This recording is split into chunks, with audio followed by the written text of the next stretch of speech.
Thanks for listening to the Impactful Teamwork podcast. Please stay tuned for future episodes and do subscribe wherever you get your podcasts. If you've enjoyed this episode, please leave a rating on your favourite platform. Recommendations are essential for attracting new listeners. Please follow us on social media at Julia Felton and at Business Horsepower. And if there are any topics you'd like us to cover on future episodes, please do let me know. Remember, you and your team are always making an impact. What impact will you make today?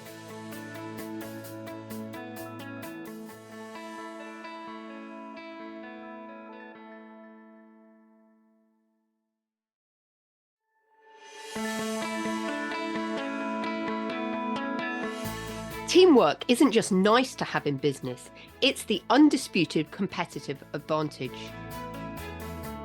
When your team members work as a unified force, your whole operation benefits through higher productivity, thriving creativity, and unstoppable momentum.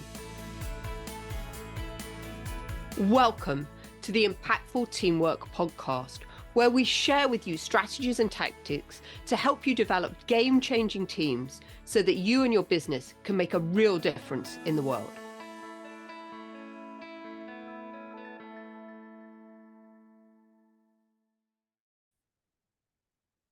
How to become an agile learner.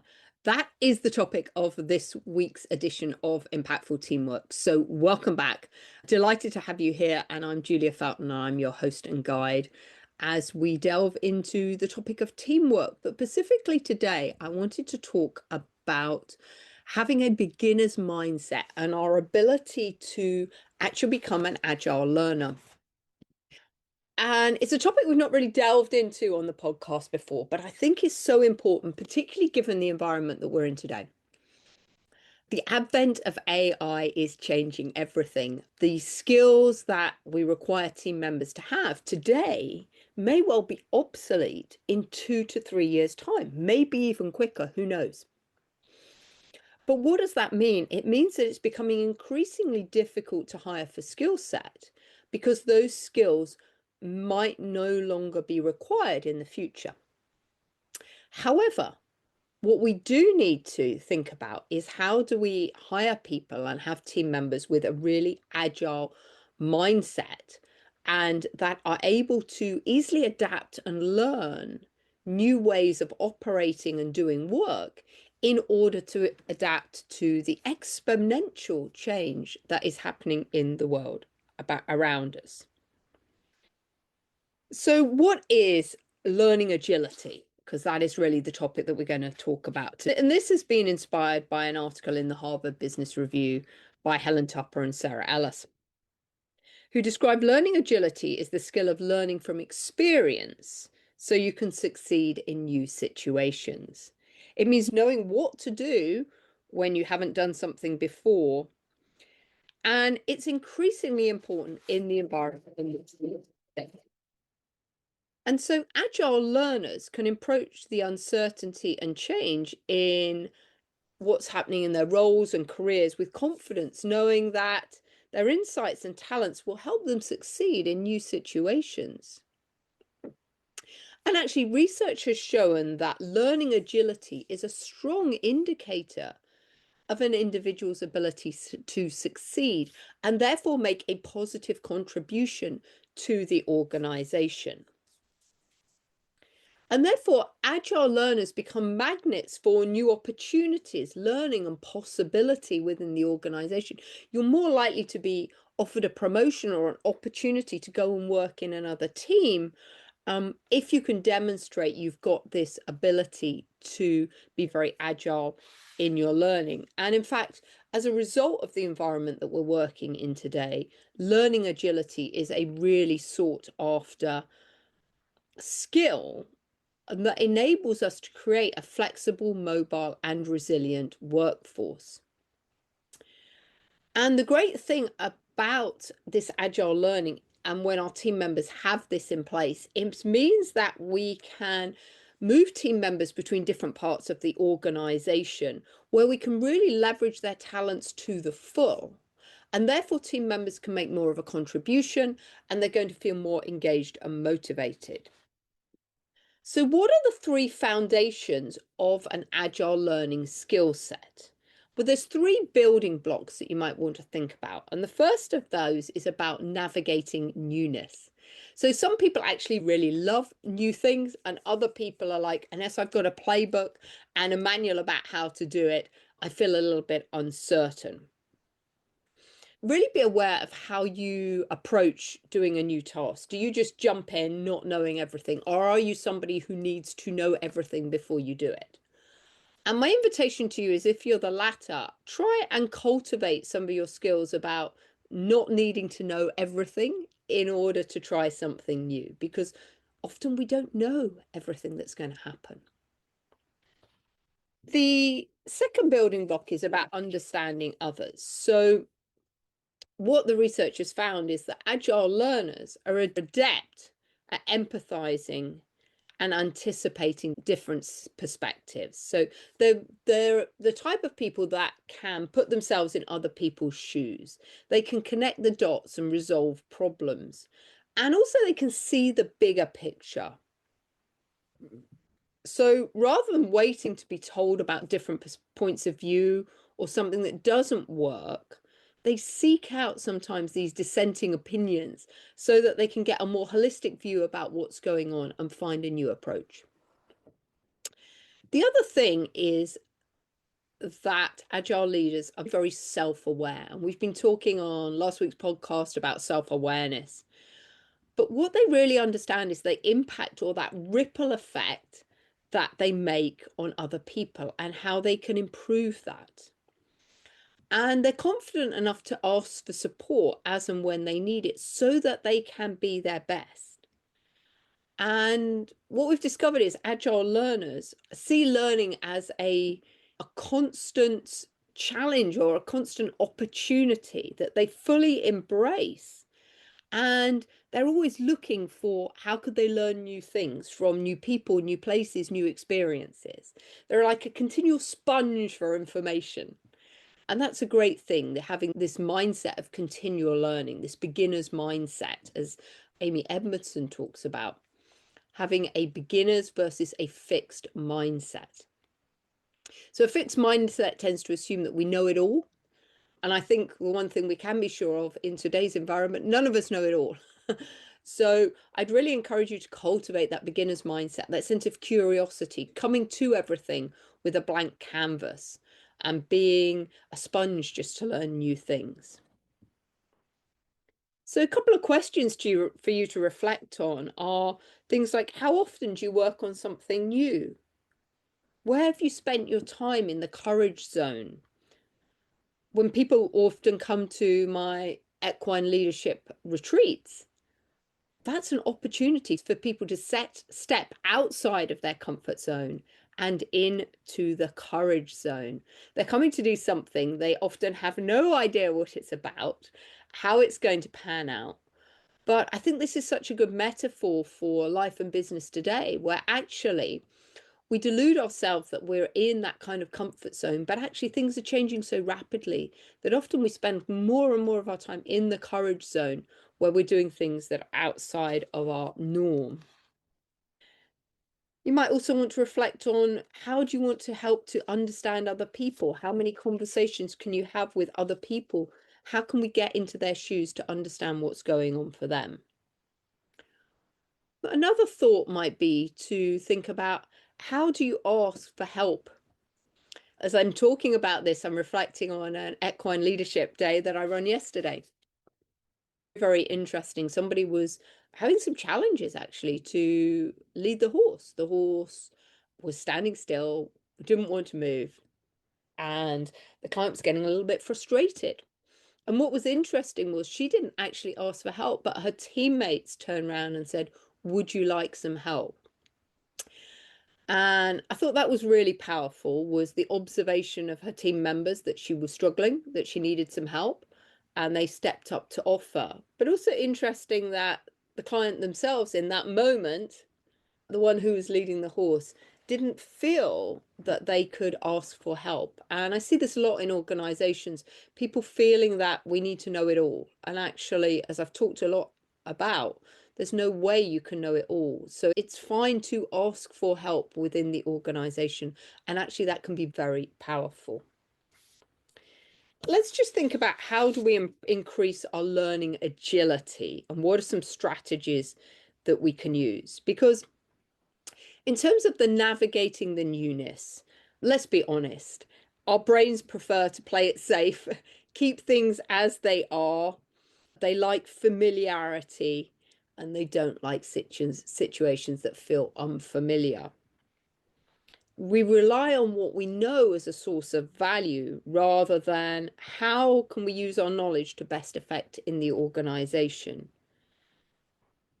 We need to get better at understanding how we can transfer our knowledge from one situation to another within the organization, because that's really powerful. It helps us make more of an impact on more people, on more facets of the organization, but also more importantly, it's more rewarding for us when we can see what we do and how it has an impact on the organization. So how practically could a team member do this within the organization? It might be just covering or subbing for somebody who's on holiday, covering their role and just seeing how you get on. Or it could be that you actually step up and volunteer to lead a new project, something that makes you a little bit uncomfortable, that pushes you out of your comfort zone. Certainly the people that came to my Unbridled Success experience yesterday, many of them felt outside of their comfort zone. While some people had worked with horses before or had horses when they were children, some people had never partnered around horses before. So for them, that was a massive step into the courage zone to do something new. And they were all incredibly successful. And as a team, this group of ladies actually blew me away with how effectively and how cohesively they worked together as a team. And it didn't matter on your level of experience. It was all about how you showed up in that moment and how you connected with your team members, and more importantly, connected with the horse in order to get the horse over a set of obstacles. In terms of understanding others, I think it's really important that we recognize that within the workplace, we can become very blinkered, very short-sighted. We think about the demands of our day jobs, and we can often fail to recognize the impact of what we're doing has on the rest of the organization. And that can both be a positive and negative impact. It can be that we decide to change something within our team, but we don't appreciate the ripple impact that has on the rest of the organization, and vice versa. My invitation to you as we're adopting this agile learners mindset is to really start thinking about what is the ratio of listening to talking that you do.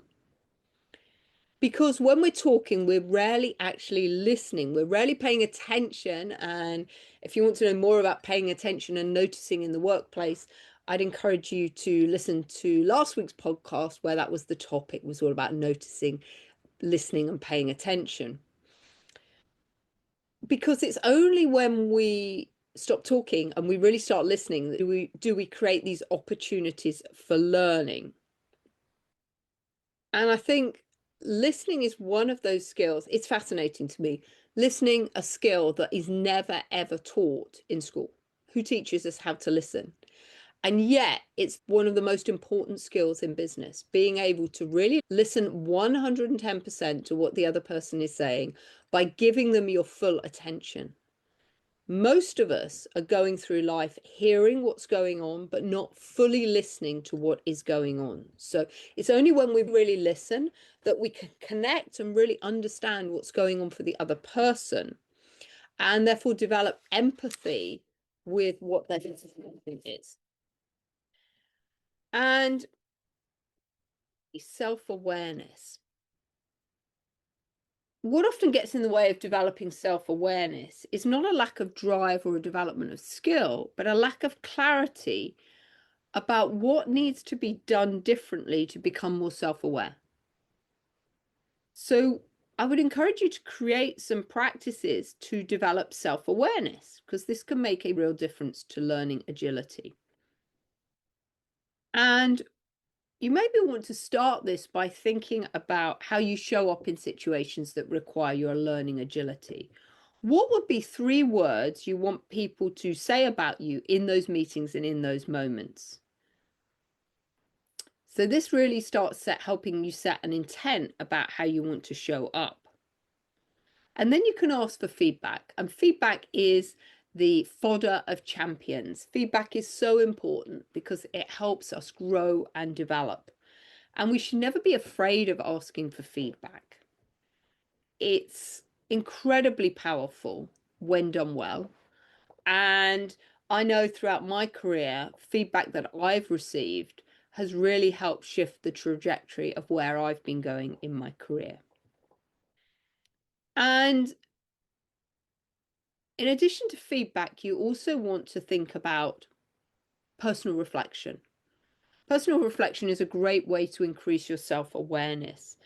But too often we are going through life at breakneck speed, and we never really spend this time to reflect on what we've learned, what we've experienced, and how we can do things differently. And that's always why at the end of any kind of training session or facilitation sessions I run, I'll reach out to people and ask them at the end, what's the biggest takeaway you've got from today, and why and how you're going to do things differently. This gives people a time period to reflect on what they've learned in that moment, because if we never spend any time reflecting, we're just going through life at breakneck speed, and we never get in the moment to really process what's going on. So as an agile learner, we need to spend time really reflecting on what we've done, what were the impact it had, and then for how we can do things differently going forward. And 3 particular questions that are great for an agile learner to reflect on are: what strengths have been most useful for me today? Because we obviously want to leverage our strengths to the best of our ability. Who and what knowledge has helped me succeed? So recognizing the resources that are available, both in terms of people and information that can help us. And finally, how could we improve our impact in the situation? What could we do differently? So in conclusion, learning agility is an essential skill, I believe, for individuals and capability for organizations. But it doesn't happen by accident. To increase learning agility, you as a team member need to be aware of where you are today and the specific actions you're going to take to support that. You want to think about almost creating your own learning agility playbook, where you're really thinking about how you can develop your learning agility in order that you can have the most impact on your team and on the business that you're part of. Because as I said at the beginning, skills are diminishing over time as the working landscape changes. So one of the best soft skills that you can develop is being an agile learner, having this ability to learn new things, learn them quickly, and being willing and adaptable to step into new roles and new opportunities when they show up. Because the one thing I know to be true is that is absolutely what every boss is looking for. Team members that can be agile and flexible and step up to the mark when required, when things are changing and shifting rapidly around them. My invitation to you this week is: how are you going to become an agile learner? What are you going to be doing differently this week to improve your ability to learn and develop this really important capability that everyone right now in the workforce needs? So until next week, enjoy becoming an agile learner. And I'd really love to hear about what you have been learning and developing to become an agile learner within your organization so that you can create more impact and have more influence. Okay, have an amazing week. Until next time. Bye-bye. Thanks for listening to the Impactful Teamwork podcast. Please stay tuned for future episodes and do subscribe wherever you get your podcasts.